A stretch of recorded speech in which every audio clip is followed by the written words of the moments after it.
That's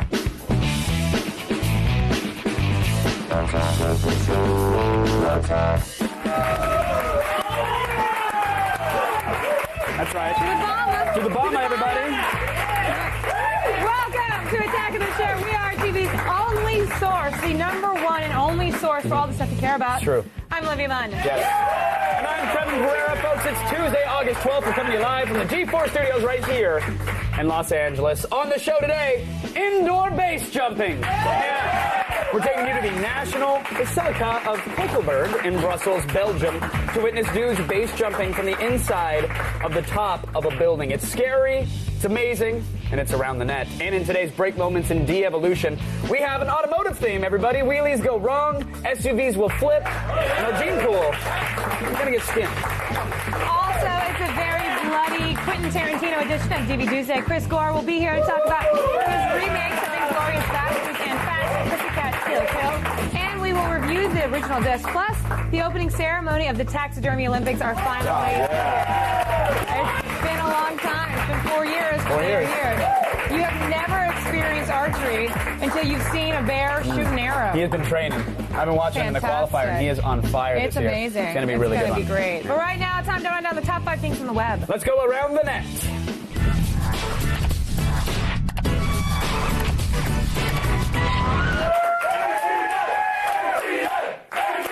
We begin at number 5 with an ad for Toyota in Rock Hill, South Carolina. Now, most new car buyers today, they're interested in compact and fuel-efficient vehicles, which makes Toyota a pretty excellent choice. Excellent choice. Yeah. But the gentlemen of Harrelson Toyota have discovered another compelling reason to buy from them. Oh. But I want free oil and filter for 3 years. But I want a lifetime warranty. But I want free tires for life. Hi, Zach Justice here with Harrelson Toyota. Come on in and we'll satisfy all your butts. That's Harrelson Toyota, South Carolina's #1 butt satisfier. And I've been dethroned. I thought I was the servicer of the butt. Well, look, take it from me. If a woman can't get her butt satisfaction at home, she will go out to get it. Yes. Even from a car dealership? Especially from a car dealership. Oh, great. Especially. Good to know. File that one away. Today's #4 video from Xenia, Ohio. What the hell is that? Is a shining example of a life gone It's a small terribly wrong. town of Princess Xenia. Warriors there. People can be forced to reevaluate the decisions they've made when, let's say you wake up in a park wearing only a party hat and a smile. And you have no idea how you got there. That would force you to reevaluate. Or like if you have to sell yourself to support a habit. Yeah. Or if you've taken like a nude bubble bath in the kitchen of your local Burger King. Welcome to Morning Coffee with Mr.Unst. This is August 7th. This is my birthday. And I'm taking a bath in the snake. It's my birthday. I figured I was still a little frisky, better get a little clean. Make sure to get it all spiced up for you guys. It's pink like I knew it would be. It's like a hot tub, son. Somebody better bring me a beer. No, don't bring him a beer. Don't bring him anything. Who's clapping? Unfriend him. The bather calls himself Mr. Unstable. Ugh. No joke. He uploaded the good times onto his MySpace page where everyone could laugh and then throw up in their mouths a little. Well, thankfully, all the employees on the tape were promptly fired by the king himself, and I hope they're looking for new jobs. Yeah, and new restaurant kitchens to wash their potato sacks in. Which is always important to have a clean potato sack. The French fries come in the potato sack? You do. Because French fries are made from potatoes. Potatoes, yeah.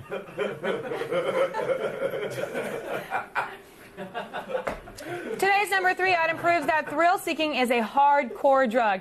All right, when bungee jumping gets boring, you skydive, right? Okay. When skydiving gets boring, you base jump. But Olivia, what do you do when base jumping gets boring? I don't know. You base jump indoors. What? Right?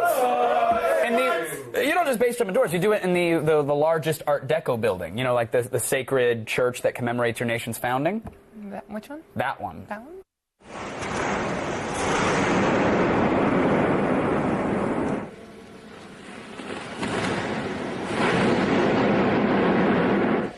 Go.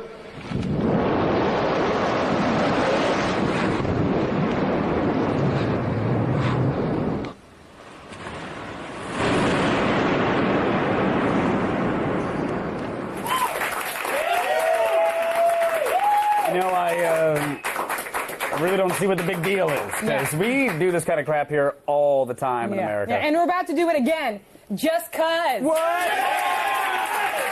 Now, normally Olivia and I like to do this during commercial breaks, but we figure, what the hey?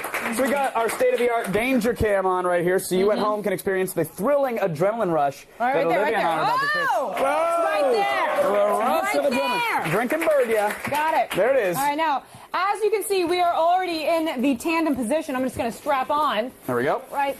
All right, we got it. Okay. Are we good? Are you good? We're now as one.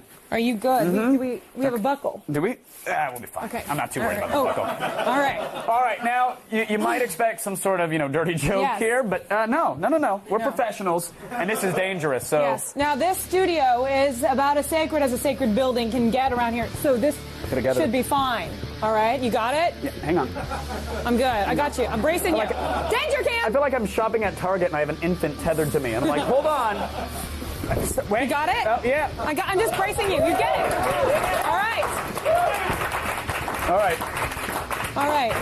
Woo. Ready to approach the platform? Hold on. Just, I know. We just never do this live, so. I know. And oh, my gosh. Okay, just get nervous. Okay. I'm going to give the audience 3, 2, 1 to your 3, 2, 1 for us to do the jump on the 3, 2, 1. Wait, do we jump on one? No, we jump. I say 3, 2, 1, and then they say 3, 2, 1, and then we jump on one? You know how we do this, Kevin. Here we go. Let's do this. All right. 3, 2, 1. 3, 2. Oh, my God.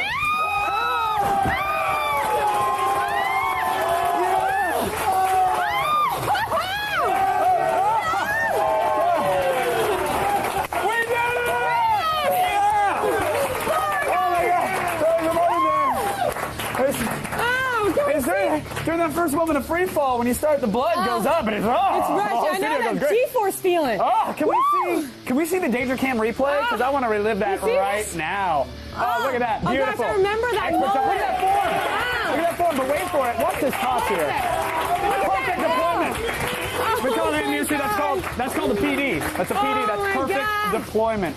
What? Wow. Okay. What? I just want to jump on something else. Where's the S-Plate set? No. Let's do that tomorrow. Look, the heart can only take so much.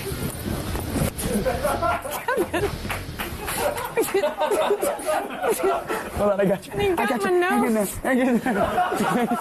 All right. Kevin. What? Wait. Why do I feel tangled? Hold on. Wait, it's because you are. What are you trying to? Hold on. Tell me what mission you're trying to accomplish. To get up. And okay, there we go. Yeah. She did it. I was tangled in there. Careful. How about we watch a nerd get wedgie? Yeah. How about we do that? Today's number 2 item takes the concept of the atomic wedgie and downgrades the technological age, but increases the pain. Let's see a good old-fashioned diesel engine wedgie. We have decided to play tug-of-war with my boxers and Braden's car. Braden's tying it right now to the car. I don't need to see that.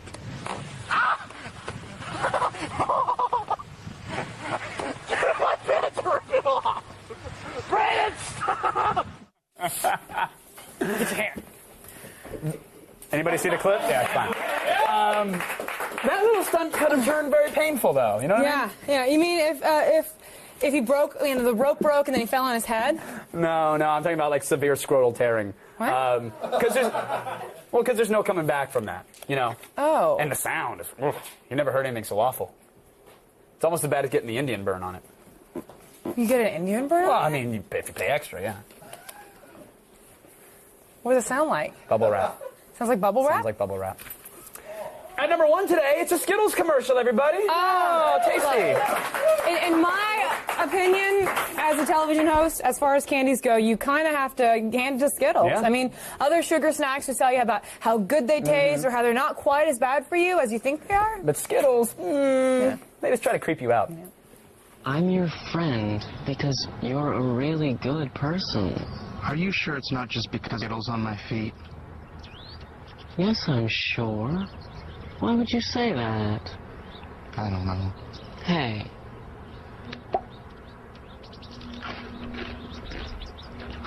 I didn't think that's why you were my friend. I'm sorry. Shh. It's okay.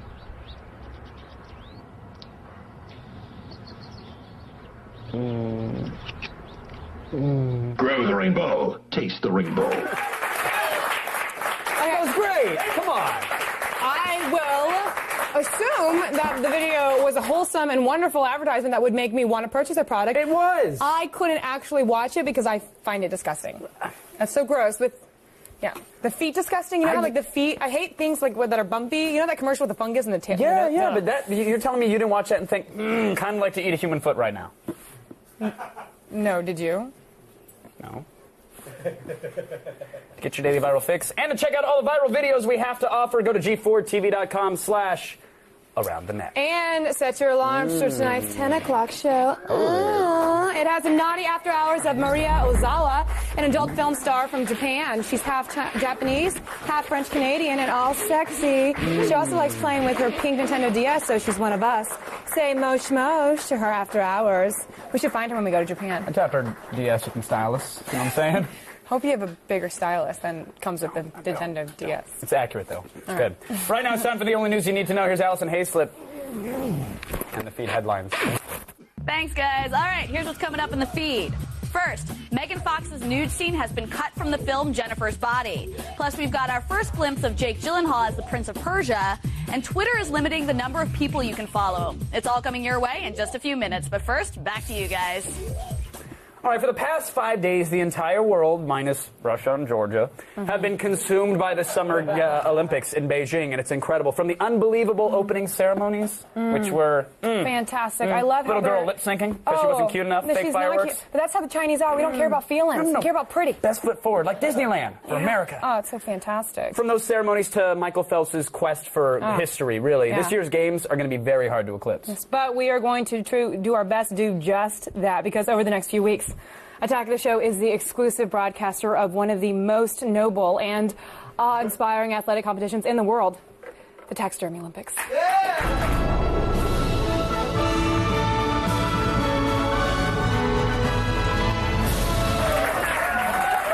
now is the proud parade of taxidermied animals, each representing their species. Now, first, Kevin, we see the noble and peaceful bear. Although bears are carnivores, many scientists feel that they are in the process of evolving to a mostly plant-based diet. That is, if evolution was real. Which it's not. Thank you. Now, Kevin, this bear, however, has an appetite for a gold medal in archery. I can see him. He's hungry. He's hungry. Returning to our stage is the goat. Now, goats were domesticated over 10,000 years ago in Persia, and this goat will bring that rich history to the high dive event, which he placed fourth in 2004. Next, oh, look at him.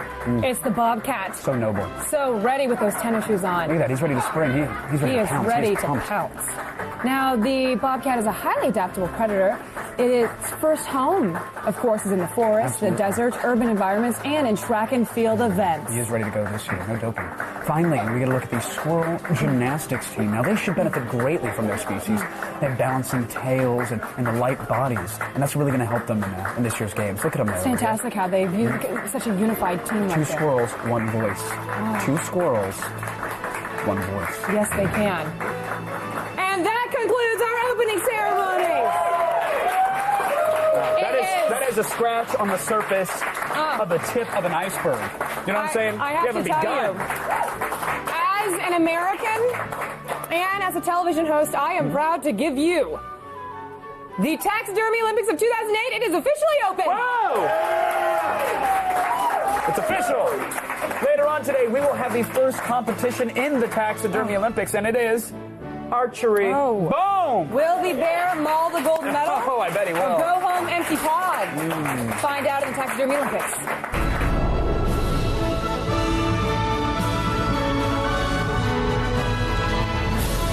Still ahead, everybody. Chris Hardwick heads to Vegas for DefCon. You're still talking like a guy. The 16th annual hacking convention, your one-stop shop for the latest of mischief making and computer breaking. Plus, we have a lot of inglorious bastards around here, and Chris Gore will bring the old film of the same name and review it. It's a special Quentin Tarantino edition of DVDuesday. We'll play Buy, Rent, or Pass, and then I'll take a razor to Kevin's ear.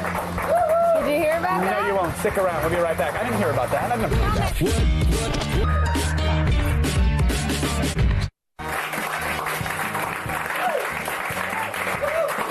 everybody. We are live, and we're ready to stick it. Here's the only news you need to know. It's like this.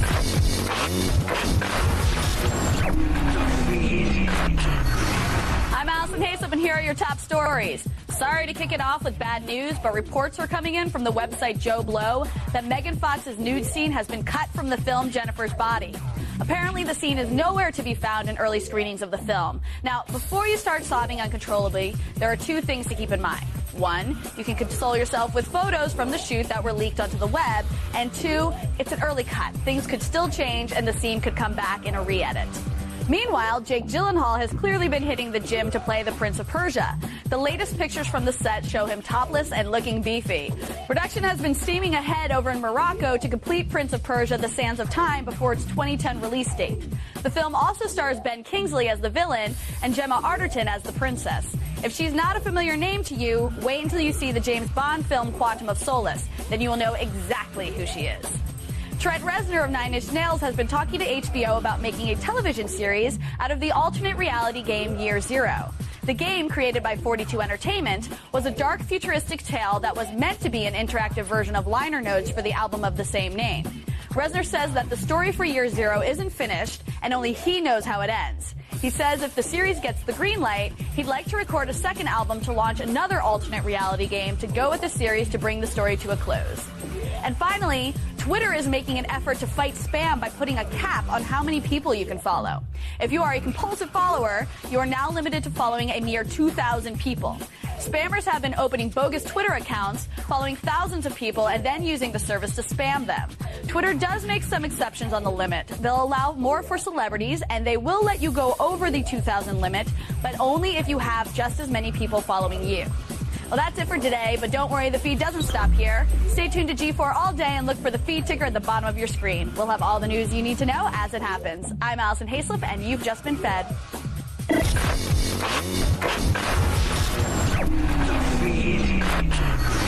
More than 9,000 people gathered in Las Vegas for the largest security conference known as DefCon. Yeah, it's a hacker's paradise, and Chris Hardwick was there to pick up a few tips from the pros.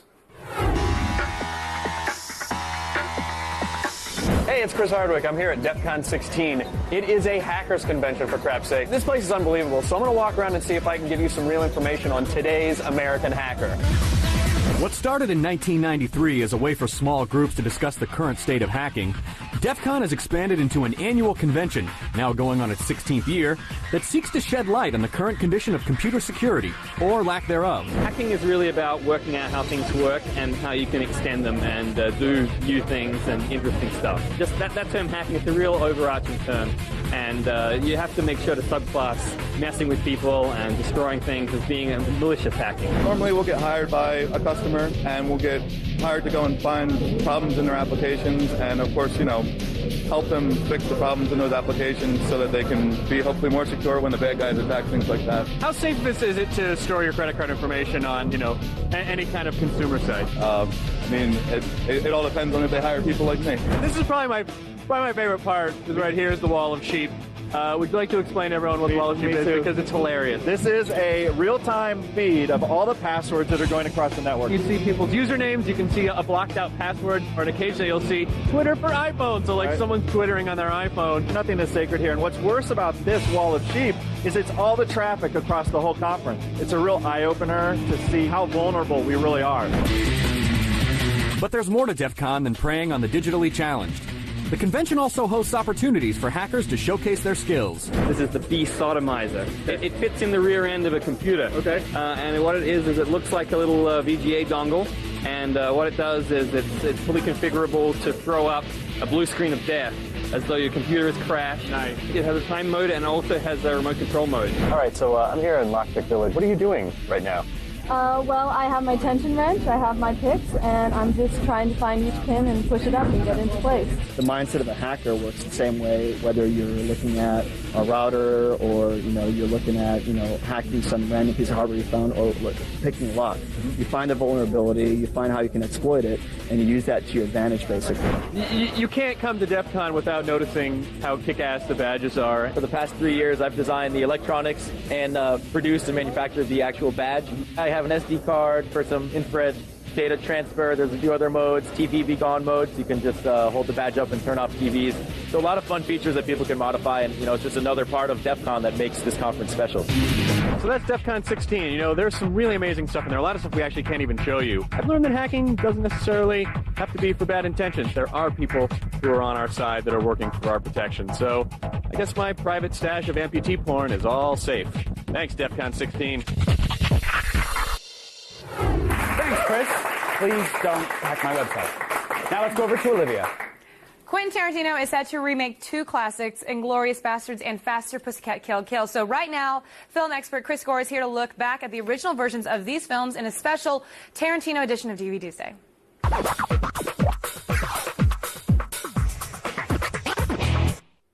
As always, we love having the Gore back here. Thank you, folks. Thanks a lot. Do people call you the Gore? Yeah, one person calls me the Gore. The Gore? You should tell them to stop. It's not really, Yeah, a really cool nickname. She can get away with it. All right, well, nice. Well, let's get into this because I'm very excited about this. It's an all Tarantino edition of DVDuesday. So what do you have for us first with our special edition? A film called The Inglourious Basterds. I know that he's making that right now, and he actually just is going through the casting process. Now, this 30-year-old film is the inspiration for Tarantino's upcoming film with the same name that I just said. How do you think the source material is? The actual... First of all, it's a great story. They're set during World War II. These guys are set to be court-martialed.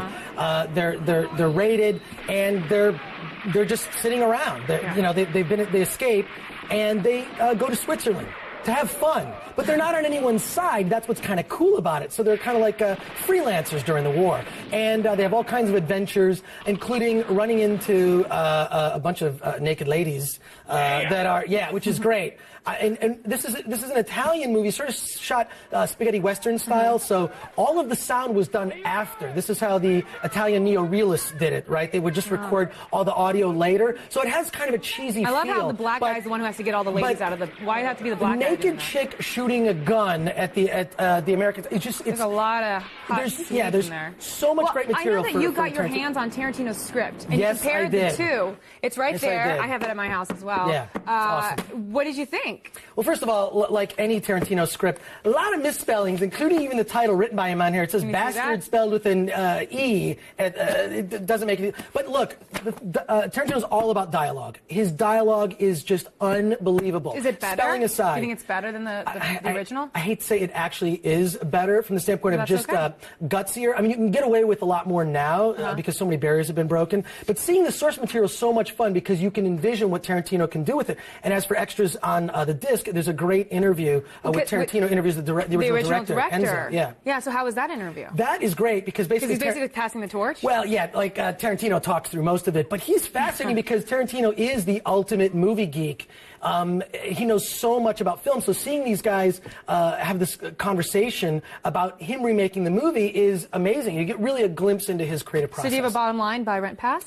A bottom line on this is rent it, just because I kind of feel like... You don't need it in your collection? You could have put all this on one disc. I mean, these extras are kind of spread throughout. The third disc is just music, but it's really worth seeing. If you're Tarantino's movie, check it out. All right, now up next we have a film that Tarantino has been eyeing for a while, and I hear he's making it after Bastards. It's, what is this, Pussycat Kill Kill? It's Faster Pussycat Kill Kill, directed by Russ Meyer, one of my all-time favorite exploitation movies. And not only that, this is a milestone in cinema. This is strong female characters, an antagonist played by Tora Satana, who kills guys with their bare hands. They're go-go dancers who also race cars, for kicks and thrills. And it is just an amazing story where they stumble onto this ranch where this old sort of crippled lech has some money that he's got stashed away, and they're trying to get their hands on the cash.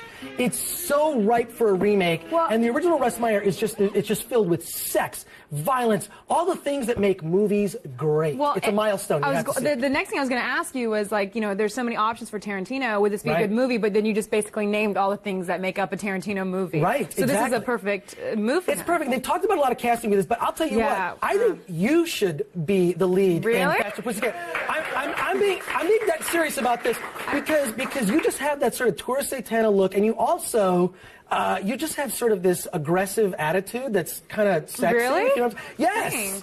I know, I'm pretty aggressive. Some people call me bitchy, and some people I got the number right here in my book. You do? Here. Yes. What? Call it 310. Got it. I'll write it down after the... 555 Okay, forget it. It's not the actual number, but I just think that you would be a great lead in it. Well, thank you. I really appreciate that. You know, and the thing is that when you're talking about casting right now, I hear that they're throwing around Britney Spears, Kim Kardashian. Yeah, but at the end of the day, they have to act. They have to act, and I think that. What do you think about those? I mean, Britney Spears. I heard that he said that he would like to work with her. She would like to work with him.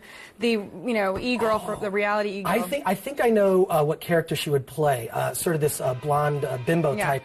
I think for that. Britney Spears would be perfect, and it would reinvigorate her career. And she's got that, something. That's something that would work. I mean, Tarantino's good at reinventing people who need that. So your bottom line on this movie? Bottom line on this is buy it, Fester. Pussycat is just a classic that you can watch over and over again. All right, now in honor of Quentin Tarantino, how about we do an all-indie rapid fire and run through some of the best recent indie films hit the shelf. So we got 49 seconds, Chris. Are you ready? 49 seconds? 49 seconds. I got, really? Yeah, we picked a random number that Joshua thought would be funny. Great. Thanks, Josh. Yeah.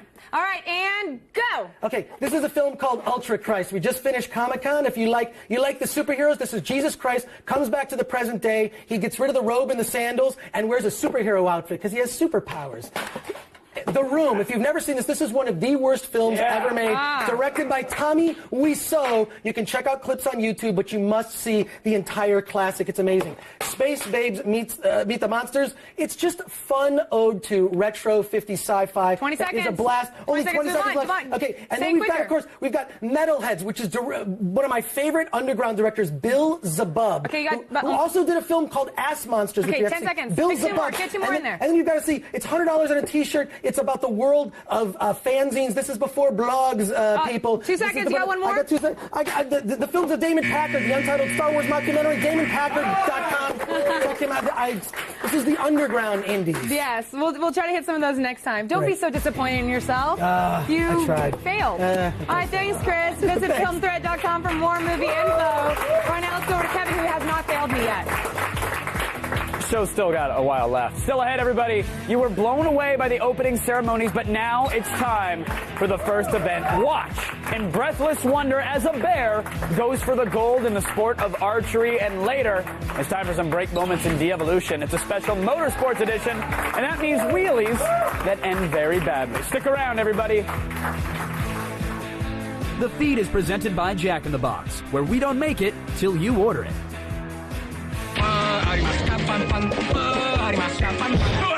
Kevin says, eat me.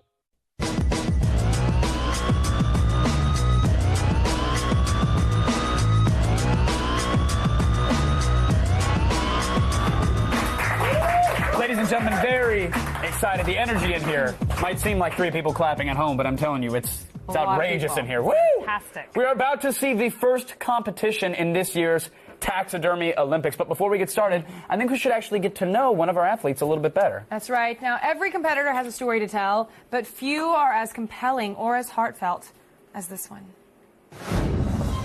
Seth Rice wasn't always our best shot at archery gold in the Taxidermy Olympics. His early life as a brown bear outside of Napanoch, New York, was what most people would call ordinary. He foraged for berries, frolicked in the grass, and bothered no one. That all changed one day in April 2004 when Seth was pumped full of 12 .338 bullets just outside of Minnewaska State Park after being mistaken for another bear that was raiding campsites. The hunters stuffed Seth and displayed him in their cabin in the Adirondacks, but they grew disinterested in Seth after just a few months. Seth was sold at a moving sale with a bow and arrow set. After falling off the car on the trip home, Seth taught himself to use the bow and arrow, vowing revenge on the hunters who took his natural life away from him. But until that day, Seth is proud to represent America at the Taxidermy Olympics. We're hoping he's right on the mark. Yeah, it's a touching tale, truly inspiring. Ladies and gentlemen, now, without further ado, let's go down to the floor for the archery competition. All right, kicking off the games here. This is the Bear athlete Seth Rice competing in archery. Now, bears are known for their prowess with the bow. Let's see how he fares under the intense pressure of the games. Here's look at my lineup. Oh! Ooh, wow. Wow. That was a dud right out of the Roman candle. They've been training all year long, and I think that the stress and the anxiety is finally catching up. Let's not forget, bears normally are not known for migrating. This is quite a grueling trip for this bear. Oh, he's going again. I think that I see him adjusting for the target again. It looks like he... Oh, wow. Almost hit the 50, but it slipped. You know what, here's the thing. In controlled conditions, Olivia, normally when bears hunt for salmon using a bow and arrow, it's a moving target, much smaller, but they can approach it much closer in the stream. At this distance, very tough for a brown bear. And it's very hard to see in the rain right now. It's incredibly tough. Bears aren't used to being in the rain inside the studio. It's not smoggy in the studio. It's just a mist. Yes. It's just a mist. So very disappointing. That was... I think Seth has one final shot. No, I actually think that is it. That is it. Wow, it was best of 3, and he so lost. That was... yeah, it's very disappointing and very sad. Okay, Seth, but good try. Good try this year. Good try. Wow. Good try. Wow. Had a lot of hope for that guy. So just to recap for the viewers at home, final tally there, Seth, 0. 0. Yeah, 0.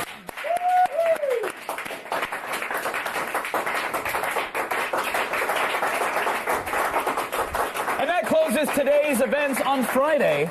We will return with squirrel gymnastics in the Taxidermy Olympics.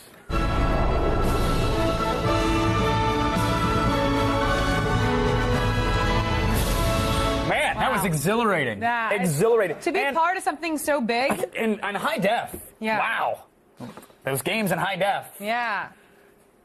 Look, if you guys are creeped out by taxidermied animals, then maybe you'll be more comfortable with animated ones. See, on today's BlogWatch, we're looking at the best sites for animation, both old school and cutting edge.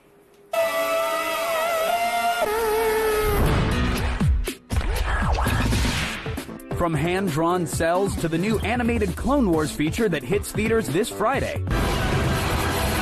Hang on! Animation has evolved to the point where it's just not for kids anymore. So here are a few sites for both aspiring animators and fans of the art. First, we have Animatic Media's Animation Blog. This company's website allows artists to find industry info, and it features artist profiles and industry tips, such as a step-by-step guide on how to turn your concepts into storyboards. You can also find trailers of animated projects, such as the American-styled manga series titled Mech-Tex. But if you're into hand-drawn art, then check out drawn.ca, an illustration and cartoonist blog. The site is a collaborative weblog for artists, both independent and professional, to share their work with others. You can find everything from older drawings and posters to recent entries from the Spike and Mike's Animation Festival. Are you ready? Or watch this Olympic ad on the BBC that was created by Damon Albarn and Jamie Hewlett from the Gorillaz.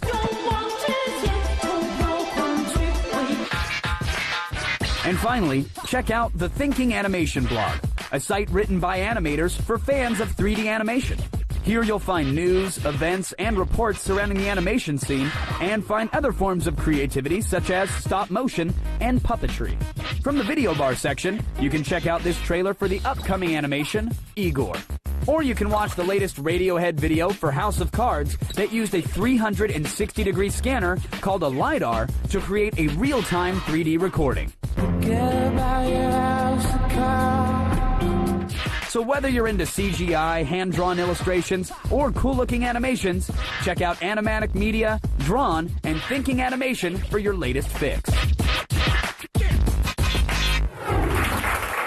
But no Octocats? I know. Shameful. Still ahead, we're looking at the worst of motorsports in a special break moments in de-evolution. Get ready to watch people almost die. Unfortunately, almost. Up next, down.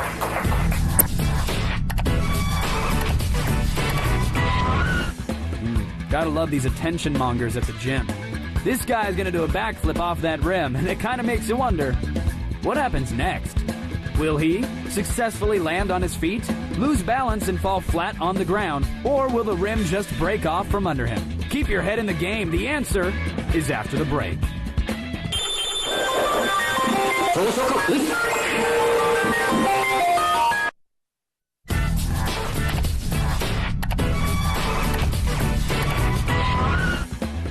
Gotta love these attention mongers at the gym. This guy's gonna do a backflip off that rim, and it kind of makes you wonder, what happens next? Will he successfully land on his feet, lose balance and fall flat on the ground, or will the rim just break off from under him? Why are you internet people always jumping off of things? Hey, kudos for surviving, but stuff like that just makes you look crazy. Motorsports are funny. Yeah. I just want to say that. I know it doesn't relate to what happens next. Motorsports are hilarious. Yeah. Right? And right now, we're going to look at some of the most idiotic moments in the idiotic sport done by idiotic people, and then we're going to give them an idiotic vote in break moments in de-evolution.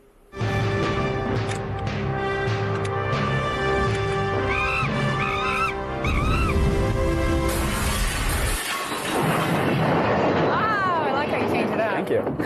All right, the time has come for us to delve into the world of the asinine. Now, when you mix years of inbreeding with high-powered sports bikes, this is what you get. Wow.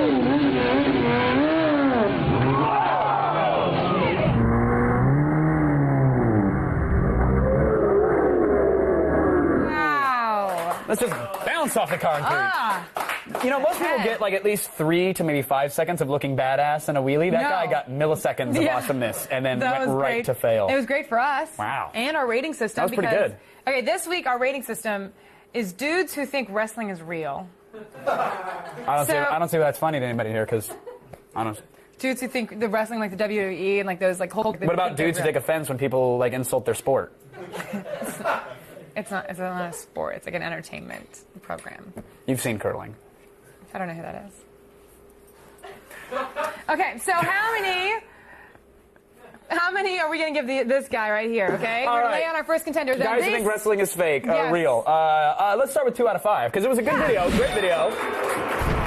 But I think we have room for improvement. We do. Always room for improvement.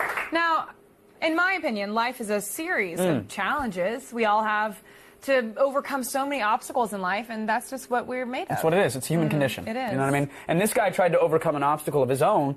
It was a rock, and he sucked at it. What? You ready?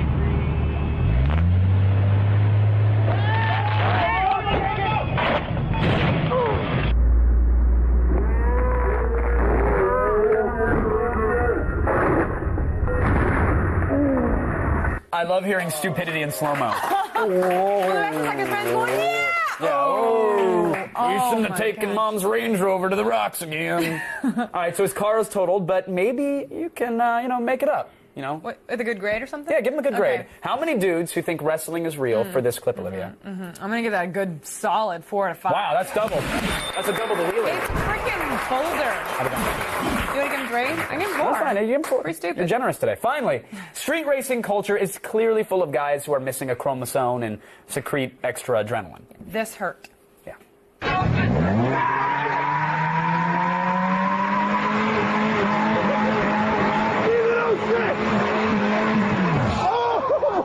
Oh no!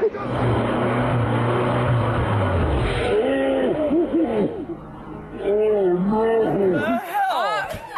3, 2, hood ornament. What? He wants to stand right there? He wants to stand right there. If I'm doing an excessive show of force and someone stands in front of my Subi, I'm letting go of the e-brake too. I'm dropping them. I'm dropping them. For the good of the nation. Thinning the herd, Olivia. Thinning the herd. Thinning the herd. You should be on sick cam to know what we're talking about. Now, our final grade, how many dudes who think wrestling is real, even though that's not, I put down to you, does this wizard get? 5 out of 5. Yeah. I mean, you got hit in the car. Come on, give it to him. All right, that's it for today's All Motorsport Break Moments in De-Evolution. I really hope all of you aspiring motorsportists are reconsidering the profession. Motorsportices. Yeah. Just so you know, you should get a real job, like TV host. Oh! What? I just read. I can take a read. I'm going to do some more reading right here. Read. Where? Hey, G4 Stay Out of the Sun Summer continues with this season finale of Code Monkeys. It's a parody of Grand Theft Auto featuring the voice that we know you'll recognize. It's Nico's talkative Serbian cousin, Roman. In the following clip, Dave and Jerry signed copies of their new violent video game, Car Robber.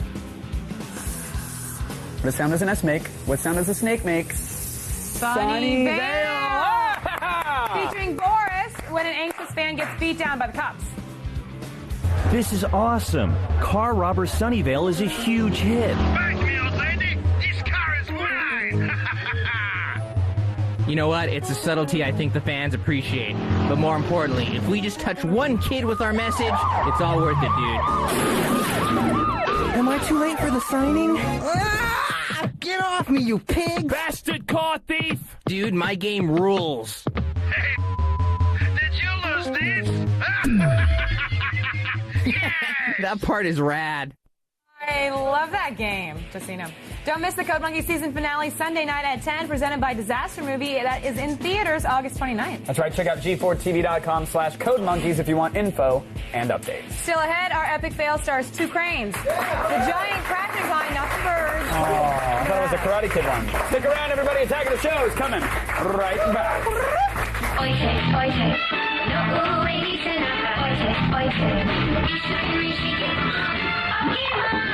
Attack of the Show, soft and firm.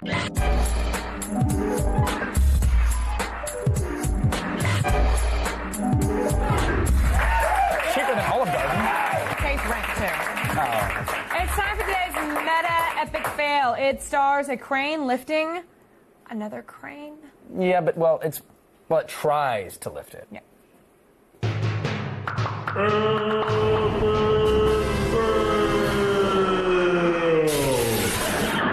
Não tem memória.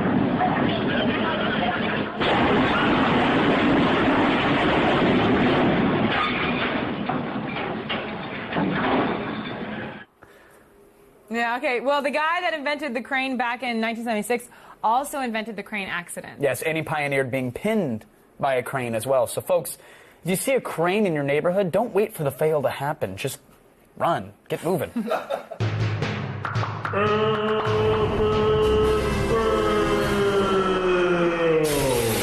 we get one more of those, Bruce? Let's get it laughing. Oh, great. Oh, that was a little rough. That one was rough.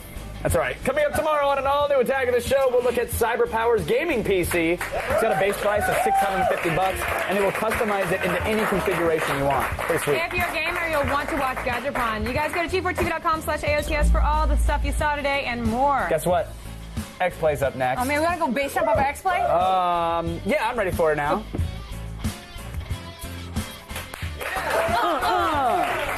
Bye, everybody.